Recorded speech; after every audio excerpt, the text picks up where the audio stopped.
we may have actually went green bean crazy this year, but I love it. We're not completely finished with the garden yet, but Angela Kay has done something here that's wonderful today.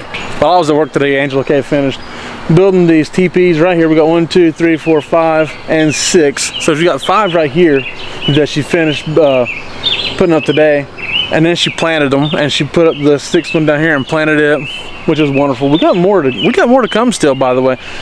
But we've done things differently this year, as I've talked about so much. Is like we don't normally do this here. Normally these are tomato rows, okay? Normally we have 1, 2, 3 rows of tomatoes, and like I said, we planted 24 pepper plants here. And up front is normally where the peppers are at, but they're not there. We planted a bunch of melons there this year. We're just doing things a little differently, flipping things around, trying to get different results, right? And if you want different results, do different things. So that's what we've done. We've got 3 black diamond watermelons, 3 honeydew, and 3 honey rock. So in some kind of order. I'm not really sure what order they're in. I guess we will find out. But that's what's there. And then right here, these 5 teepees are full of Tar Heel beans, okay? We are green bean eaters here, okay? We need plenty of green beans.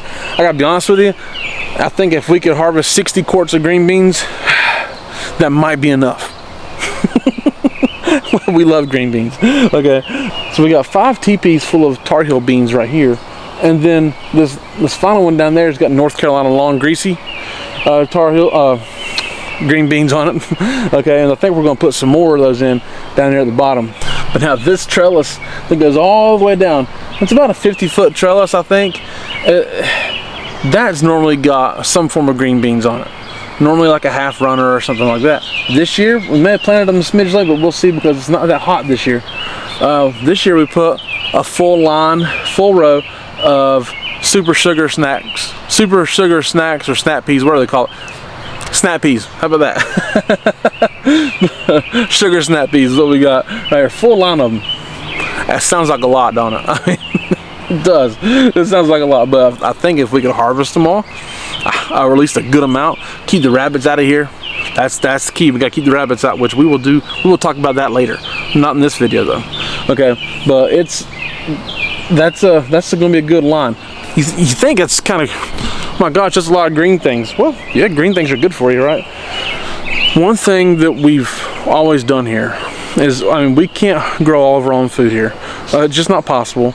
We've got, a half-acre lot, and we use our backyard of this half-acre, and only, well, probably not even half of the backyard, right? So it's a very small area to be trying to homestead on, right? And to grow all your food. You're not going to be totally self-sufficient. Not happening. Okay, so relax, get over that. But what we do try to do is grow as many side dishes as possible, right? That's our goal.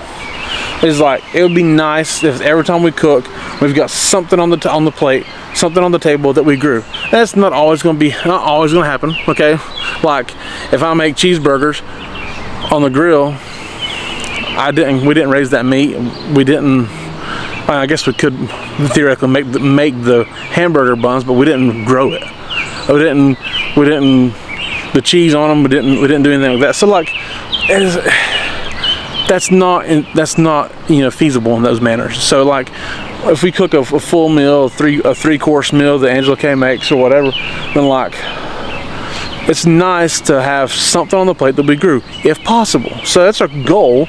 But we set these goals understanding that we may not reach it. That's okay. Set goals anyways.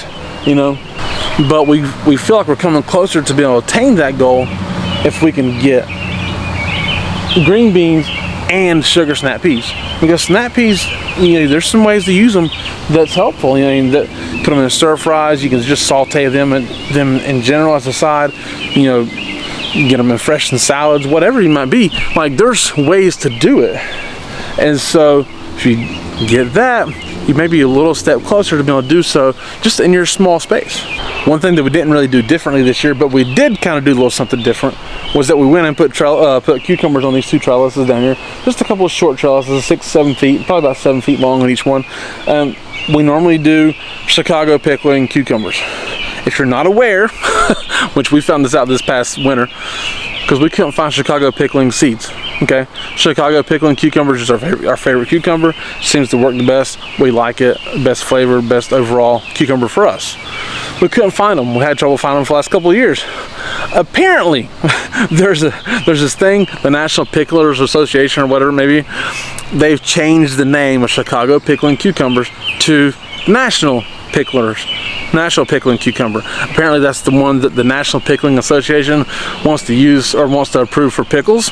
I don't know. I guess they take their pickles very seriously. And so because that's the one they like to use, so that's the one they approve to use for the best pickling cucumber, they now call it National Pickling Cucumber. Okay, so if you find National Pickling Cucumbers, that is formerly known as Chicago Picklers or Chicago Pickling. Okay, so anyways, that is the one that's right here on this trellis, and then on down there's, I don't know if you've seen these smooth-skinned little miniature cucumbers, real smooth skin. I don't know if they're called munchers or munchies. I don't truly recall what they are, but we got them from Haas Tools, the same as we got most of our seeds from, and we got them planted there. Okay, they're smaller, heavy, smaller cucumber that's supposed to produce heavy and like be real fast, like 45 days fast. Okay, so we got them planted down there. So we got two different kinds of pickles, or we got two different kinds of pickling cucumbers planted, and for different purposes, but they're all for the same purpose, which is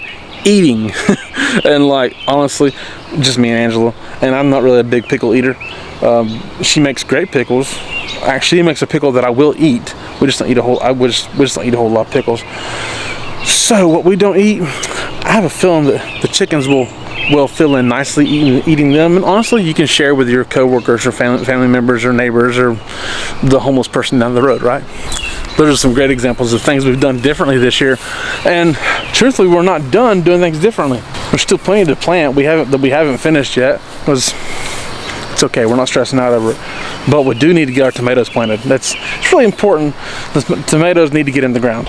So while lovely things are happening all over the internet because billionaires argue with each other, we're going to plant some tomatoes. Over here, we normally don't put tomatoes over here, but again, I'm going to keep repeating this because it's just the theme, part of our theme. We got several themes. One of them's don't stress out, it'll be okay. but the other one is just simply, don't like your results, do things differently. You want different results, do something different, right? And so normally our tomatoes are all over there, and we plant like 32 or 3 of them. Okay, and we got normally we plant 6 Romas in grow bags in the middle over there. Didn't do that either. We're gonna put 20 tomatoes over here. 20. Okay, it's still plenty. It's just me and Angela. Okay, goodness. But normally, like I said, we plant 30. I think in the past we've put 32 in the garden, 6 in grow bags, 6 Romas in grow bags, which would be 38. Maybe a couple other random ones in grow bags would be 40. 2 more cherry tomato, another cherry tomato was 41. Normally we've planted over 40 tomatoes. Okay, this year we put 5 in grow bags, or 5 Saucy Lady in the grow bags in the middle, which actually they're in mug buckets, not grow bags, but 5 in containers there, and then 2 cherry tomatoes. It's Sun Gold and this one's called Sweetie. So there's 7 there, and we're gonna put 20 here. That's just 27. We're gonna plant 15 less tomatoes, but hoping for the same results or better. Goodness, look at these plants though. Angela Kay does a great job caring for these plants every year, and, you know, making sure they look great and wonderful. And I gotta be honest with you, these might be the strongest tomato plants we've produced. I mean, they're overgrown. They need to be planted, sure, but a lot of times when they get overgrown, they tend to get spindly. These did not. Look at this. Look how thick these stems are. Wonderful, outstanding plants. It's just now it's gonna be like that because it's been a little too long in the cup. But like, look how thick that is. I mean, I got decent sized hands. That thing's about the size of my finger. And I mean, look at that. It's pretty good. Great tomato. This isn't all of them. It's just one tray of them. But man, that's a wonderful tomato plant. That's a homestead variety, which is one of the new ones we're planting this year. And just like we did with the peppers, we've already measured this area out. There's 20 foot here, a space we're going to try to use. It's about 5 foot wide. So, what does it tell you? Put a tomato plant about every 2 feet. right? And so now our big thing is we're trying to determine how we're gonna sneak and do this, right?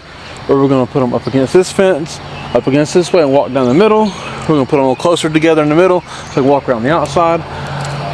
Angela had a very good point. Just on the other side of that fence right there, there's a new neighbor. Doesn't seem like a bad person. Haven't spent a lot of time talking to him, but you don't know if they're gonna be using any pesticides or any herbicides. You know, you don't know what they're spraying. They're just gonna start spraying Roundup on the fence line. So, probably gonna stay off that fence line, right? That was anticlimactic. But anyways, we're gonna probably go in a little bit, right? And plant one line there and one line there. And the point of, see that, look at that. Woo, look at that, see that? Woo. All right.